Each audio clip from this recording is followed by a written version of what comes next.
अध्यात्म विज्ञान कोई धर्म या संप्रदाय नहीं है, ये स्पिरिचुअल साइंस है जो कुदरत के कानून पर आधारित है। ये विज्ञान पूरे ब्रह्मांड के सभी रहस्यों को उजागर करता है और जीवन के सभी पहलुओं को समझने के लिए एक नई दृष्टि देता है। इसी को आर्ट ऑफ विजन कहते हैं, दुनिया को देखने की एक नई दृष्टि, जो अध्यात्म विज्ञानी परम पूज्य स्वामी श्री कमलेशानंद जी के निर्देशन में सनातन सत्य का अनुसंधान कर हमारे जीवन को प्रकाशित करे। जय सच्चिदानंद। आप सबको पहले विज्ञान तो आप सबने बहुत सुना है, अच्छी बात है, ये आपका पुण्य है, मगर आपकी दृष्टि अभी साइंटिफिक नहीं बनी। दैट इज द, और मैं आपको साइंटिफिक विजन बनाना चाहता हूँ, सिर्फ साइंस का नॉलेज देना नहीं चाहता हूँ। मैंने साइंटिस्ट बनाया मतलब विजन से आप साइंटिस्ट होना है, नॉलेज से नहीं। वो तो टीचर कहेंगे, क्या कहेंगे, साइंस के टीचर, टीचर नहीं बनाना है। आपका विजन ही साइंटिफिक होना चाहिए। जैसे वो प्रश्न करे, आपके विजन में साइंस ही खड़ा होना चाहिए, थियरी नहीं। उनके अंदर भले थियरी खड़ी होगी, आपके विजन में थियरी उठनी ही नहीं चाहिए। उसका मतलब रहता है साइंटिफिक विजन।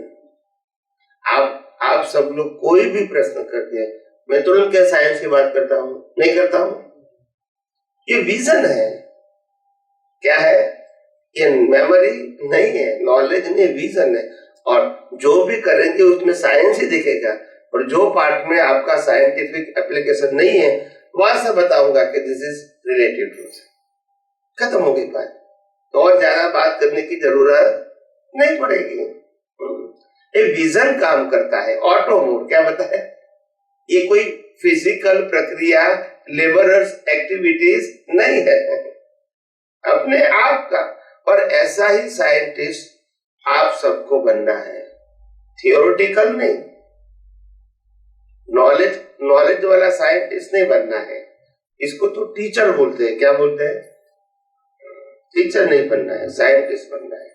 आप खुद बोल सकते हैं कि मेरा अनुभव है, मेरा विजन है, मेरा एप्लीकेशन है, और मैं अपना एक्सपीरियंस शेयर करता हूं। ऐसा ही होना चाहिए, जो भी लेवल का है।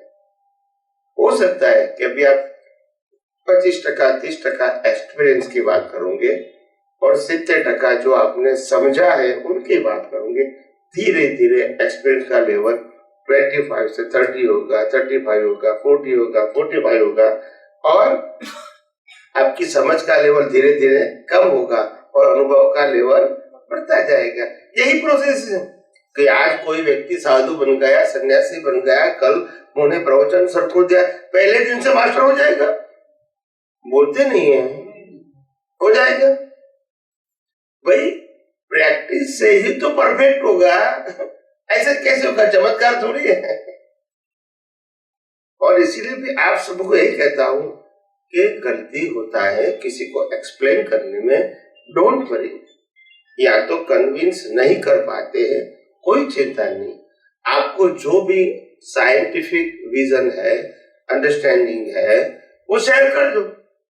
फिर वो नहीं स्वीकार है, कोई बात नहीं।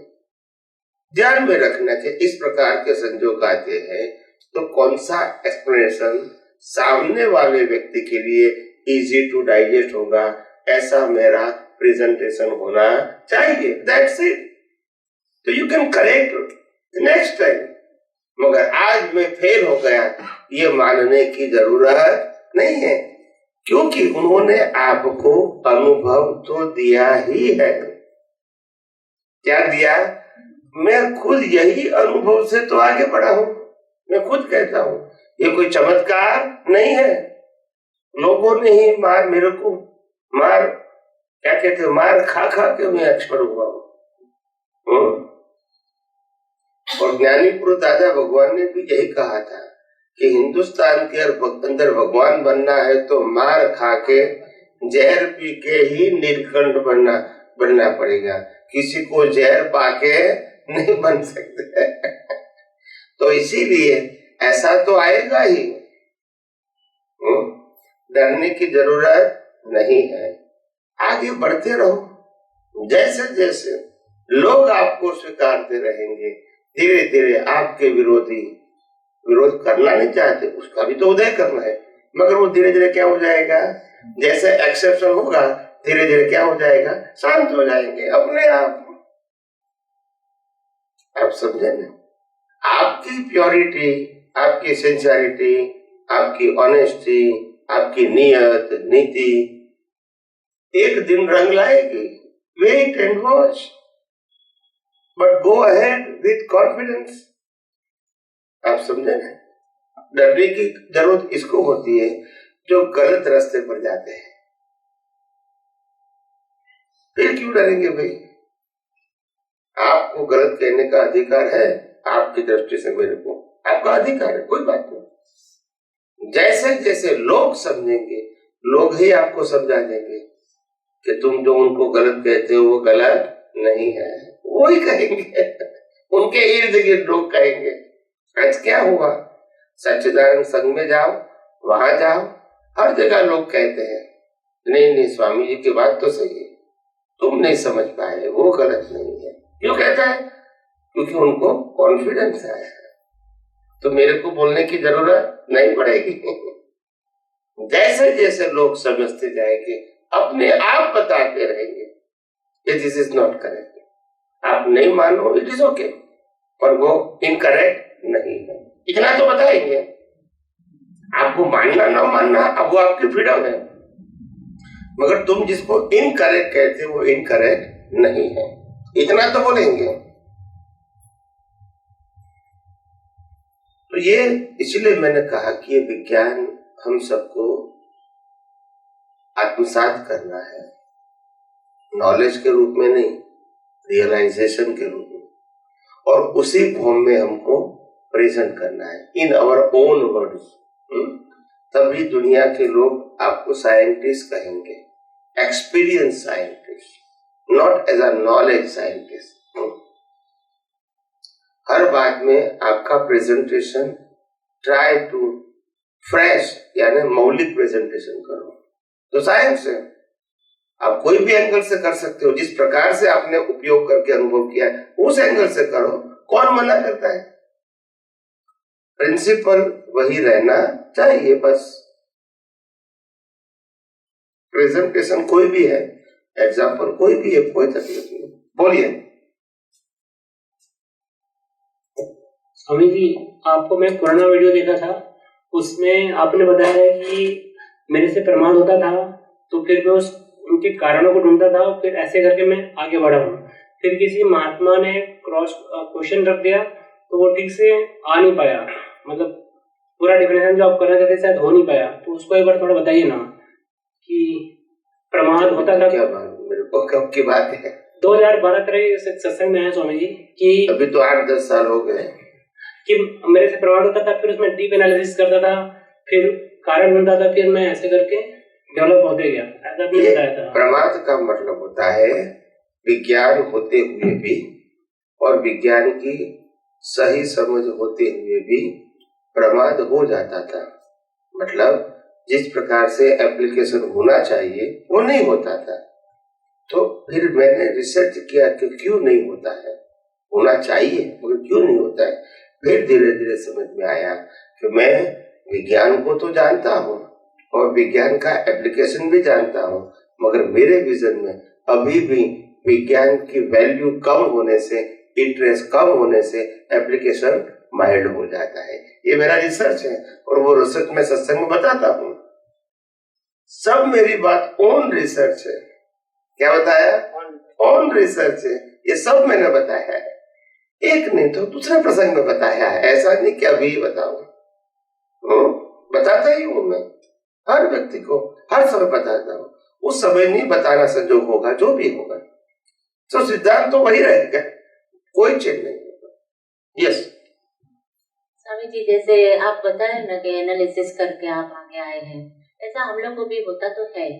जैसे हम लोग भी कुछ एनालिसिस करते हैं, बहुत रात को भी बहुत सोच आती है, उसके ऊपर रिसर्च करते हैं, सोचते हैं और जवाब भी मिलता है, लेकिन उसके लिए हमें एक सर्टिफिकेट चाहिए रहता है। इसीलिए हम लोग बार बार आपके पास आते हैं, प्रश्न डालते हैं। कोई बात तो वहाँ पे और कंफर्मेशन इट इज ओके, कोई बात नहीं, क्योंकि अपने को जैसे विश्वास नहीं होता है कि हाँ यस आई एम करेक्ट, अभी थोड़ा वो कॉन्फिडेंस लूज हो जाता है कि यस आई एम करेक्ट, ऐसा हम नहीं कह सकते। इसीलिए उसको एक सर्टिफाइड करने के लिए आपके पास बार बार हमें प्रश्न करना पड़ता है कि इसका कैसा है, ऐसा आया है, कल ही प्रश्न आया है मुझे, ऐसा बार करके पूछना पड़ता है। तो जवाब तो मिल ही जाता है और आप अच्छे से मुझे जवाब तो देते हैं। आप सब लोग मेरे पास सर्टिफाई कराते हैं और मैं आप सबके पास कराता हूँ। अभी कौन किसका कराते हैं वही नहीं मालूम। नहीं ये मैं तो सबके सामने पेश कर देता हूँ, गलत है तो आप मेरे को प्रश्न कर सकते हैं। अपने आप क्या हो जाता है, सिद्ध हो जाता है। अगर मैं आज 1000 व्यक्तियों के सामने मेरी बात रखूंगा नहीं तो पहली बार एज एग्जाम्पल कहता हूँ कि पहली बार मैंने प्रेजेंट किया मानो के और 1000 व्यक्तियों के सामने रख दिया तो 1000 व्यक्तियों का माइंड तो रहेगा न, तो उसमें से जो व्यक्ति को सेट नहीं होगा वो प्रश्न तो करेगा न। तो अगर 1-2-3 व्यक्तियों ने प्रश्न किया भी, मैंने उत्तर भी दे दिया, सबका समाधान भी हो गया, means it's prove this is now ultimate science. यही तो, ऐसे ही तो होता है, कोई चमत्कार थोड़ी है। मेरे को ऐसा थोड़ी है कि चलो भी एक किताब में लिखा है वही मैं बोल रहा हूँ सो इट इज ओके, ऐसा नहीं है। जब किसी के पास सिद्धांत के अगेंस्ट में जाने की क्षमता नहीं है, means my presentation is correct. फिर आप रिलेटिव सत्य करके बहुत सारे ऑप्शन निकाल सकते हो, मगर सनातन सत्य में ऑप्शन नहीं रहेगा। तो सनातन सत्य को मिटाना आपके लिए आसान नहीं है, रिलेटिव सत्य में बहुत सारे ऑप्शन बता सकते हो। यस स्वामी जी, आपके चरणों में कोटि वंदन। एक प्रश्न है जो हम सबके लिए उपयोगी है। यस क्या है कि आदमी के पास क्षमता भी है, समझने की क्षमता भी है और बार बार आ भी रहा है और आप उनको समझा भी रहे हो, फिर भी उनके समझ में बैठ नहीं रहा है। इसके पीछे क्या कारण हो सकता है? कुदरती रचना तो समझ लेते हैं। नहीं मैं ऐसा मानता हूँ, प्रयास तो करते हैं, वो भी शायद समझने के लिए प्रयास करते होंगे। उनका माइंड अंदर से क्या है वो मैं नहीं जान सकता, इतनी मेरे पास नहीं क्षमता है। मगर ये कहूंगा कि मेरा काम प्रयास करना है। सामने वाला समझ सकता है तो it is well and good, नहीं समझ सकता है तो 1-2-3 एंगल से बताऊंगा, ये छोड़ दूंगा और क्या करूंगा। मैं क्यों ज्यादा सोचूं। मैं ऐसा समझ रहा था स्वामी जी, तो आप उसको करेक्ट है कि नहीं थोड़ा सा बताएंगे? yes. मैं ऐसा समझता हूँ कि मेरे पास समझने की क्षमता है, क्योंकि और बातों को मैं अच्छी तरह समझ लेता हूँ, लेकिन बार बार बता रहे हैं और कई बार आने के बावजूद भी समझ नहीं आ रहा है। तो मैं ऐसा समझ रहा हूँ कि मैंने कभी ज्ञानी पुरुष की विराधना किया होगा, इसलिए वो आवरण आ जाता है, ऐसा मेरी मानता है। विराधना तो ठीक है, थोड़ा भारी शब्द है, विराधना है तो मिलेगा ही नहीं, मगर मिला हुआ है फिर भी विराधना नहीं होती है। मगर क्या होता है, पिछली जो हमारी सोच है उनकी छवि अभी माइल्ड नहीं हुई तो वो ऊपर से आ जाती है, क्या बोलते हैं उसको, उभर के आती है, बार बार उभर के आ जाती है। वो पिछली छवि है ना, तो मैंने पक्की किया था कितने सालों से, बचपन से, और अभी ये तो मैंने नया सुना, 2 महीने 4 महीना 6 महीना 2 साल से, मगर वो तो मैंने 40 साल से सुना है। तो उनकी वो उभर के आ जाता है, उभर के आ जाता है। उसमें ऐसा भी तो हो सकता है ना, ऐसा भी होता है तो नहीं, मगर ऐसा भी ये मैंने सुना है, किताब में लिखा है, मेरे गुरु ने कहा है, पहले मैंने बहुत सुना है, तो ये भी तो हो सकता है सही। ऐसे उसको डाउट आता है क्या होता है और फिर वो कंफ्यूज होता है। मगर मैं यहाँ कहता हूँ आप सबको कि यहाँ भी अगर आप साइंस का उपयोग रखोगे तो आपको खुद को क्लैरिफिकेशन मिल जाएगा। मेरे पास मांगने की जरूरत, क्योंकि मैं साइंस से बताता हूँ। बिल्कुल, उसलिए मेरा तेरा का सवाल नहीं है। अगर आप द्वंद्व में पड़ गए, साइंस का उपयोग रख दो, अपने आप आपको मालूम हो जाएगा कि साइंस क्या है और रिलेटिव सत्य क्या है। मगर हम जब पुरुषार्थ ही नहीं करेंगे, मैकेनिकल ही रहेंगे, तो फिर मैं क्या करूं। मैंने इसीलिए कहा विज्ञान का उपयोग तो आपको ही करना पड़ेगा, तभी अनुभव होगा, सिर्फ सुनने से अनुभव नहीं होगा। मैंने बार बार कहा है जी। और मैंने ये भी कहा है कि प्रत्यक्ष अनुभवी ज्ञानी के पास जितना ज्यादा समय निकालोगे इतना इसीलिए अच्छा है कि वो हर समय नया नया साइंस कहते हैं, इसीलिए नहीं, मगर जो आपने साइंस सुना है वो रिफ्रेश होता है। तो रिफ्रेश का मतलब होता है कि ऐसा power you can apply very easily, आप उसका उपयोग आसानी से कर सको, ऐसा पावर आता है। ये प्रेजेंस की महिमा है, आप समझे। जैसे आप अभी यहाँ 8 दिन सत्संग में आए और 8 दिन आपने सत्संग सुना सुना सुना, अभी घर बहुत सारे निश्चय आपके मन में हो चुके होंगे, मैं विज्ञान सुनते सुनते। अभी घर जाएंगे तो धीरे धीरे ये सब बातें याद आने लगेगी और उपयोग भी होने लगेगा। पावर समझते हैं अपने आप। ये जो अभी जो ये भाषा लेके गए ज्ञान का, वो अपने आप काम करेगा। पर जैसे जैसे 15 दिन, महीना, 2 महीना, 3 महीना, 4 महीने जाएगा, धीरे धीरे पावर क्या हो जाएगा। तो that is the important of प्रत्यक्ष ज्ञानी पुरुष। Now you understand. हर बात नई बात करेंगे वो जरूरी नहीं है, मगर आपने जो सुना है अगर उसमें बात में पावर नहीं है तो आप आसानी से एप्लीकेशन नहीं कर सकोगे। नॉलेज रहेगा तो एप्लीकेशन का power, this is important thing. समझ में आया जी। जैसे और एक मैं माइल्ड एग्जांपल दे दूं ताकि आपको ये कंफर्म हो जाए। जैसे हम सब लोग जो यहाँ बैठे हैं, सबको मालूम है कि फॉर आवर फिजिकल फिटनेस, मेरे स्वास्थ्य के लिए योगासन करना अच्छा है। कहीं भी मैं कर सकता हूँ, उनके लिए कोई पैसे की जरूरत नहीं है, कोई स्पेशल स्पेस की जरूरत नहीं है। घर में बैठे अपनी जगह पे मैं कर सकता हूँ और वो मेरे हेल्थ के लिए बेनिफिट है। इतना सबको मालूम है या नहीं? है या नहीं? मगर ये मालूम होने के बाद भी योगा नहीं करने का बोलते नहीं है। नॉलेज तो है, एप्लीकेशन। मगर अभी हमारे पड़ोस में एक व्यक्ति, एक फैमिली रहने के लिए आया, किराए के मकान में कहो या मकान खरीद लिया, जो भी कहो, उनकी तीनों लड़की योगा करती है। तो उन्होंने बताया तो मेरा योगा तो क्यों चालू हुआ, बताइए ना। माहौल live. Now you understand what is the difference between knowledge and practical. तो प्रैक्टिकल का तो असर हम सबको मालूम ही है, इसीलिए मैं बताता हूँ। ऐसा नहीं कि तुम यहाँ ज्यादा आओ इसीलिए मैं आपकी भलाई के लिए बताता हूँ। आप समझ में आया ना। और ये प्रैक्टिकल बात है, आप जीवन के हर क्षेत्र में ये आप अनुभव करते हैं। ये कोई नई बात मेरी नहीं है, बताने का तरीका मेरा नया हो सकता है, मगर आप सबने ये बात में से पास हो चुके हैं। समझ में आया ना। ऐसा है। तो हर बात के अंदर एक माहौल जो होता है वो तो प्रत्यक्ष ही होता है। आप भले ही घर के अंदर बैठकर क्रिकेट मैच देखो और इसका आनंद लो, मगर जो स्टेडियम में जो माहौल होता है वो घर पे तो नहीं होगा। यस और no? So that is different between the live live और जो नॉन लाइव है। डिफरेंस तो रहेगा, भले सिचुएशन देखने में सेम होगी। क्या बताया? और मैंने सत्संग में तो पहले, अभी तो नहीं भूलता हूँ, पहले बहुत बार एग्जाम्पल कह चुका हूँ कि what is the meaning of प्रत्यक्ष एंड परोक्ष। इसका मैं एग्जाम्पल दे चुका हूँ, स्ट्रॉन्ग एग्जाम्पल। क्या बताया?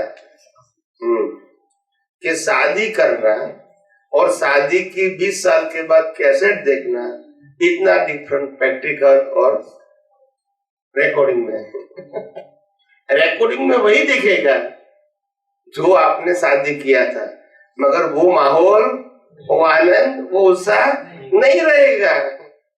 रहेगा जो उत्साह लगन के समय था वही कैसेट देख के 20 साल बाद रहेगा?